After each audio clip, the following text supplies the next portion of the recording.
يا مرحبا، حياكم الله. يا جماعة، في نظرة خاطئة أو سيئة متداولة بين الشباب وبتكلم فيها بصريح العبارة، اللي هي ما هو معقولة كل رجل أو مرأة في مكان عام سواء كافي أو غيره يدورون شيء من الخرابيط، وانتم عارفين ايش اقصد. لكن طبيعة الرجل كشختنا احنا كرجال سعوديين شماغ وعقال، أقصى كشخة عندنا. والرجل الحقيقي ما حط ميك اب، طالع بشكله لحلاقته العادية واموره العادية، لكن هذا مو معناته انه يدور شيء. لكن المرأة من الطبيعي وشرعا زينتها لزوجها.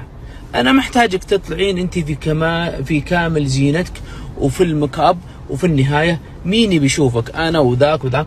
ترى ما ننظر لك انك واو انك ملكة جمال، لا، نستصغرك. وبعض الرجال ينظر لك كسلعة، يبغاك في شيء ما.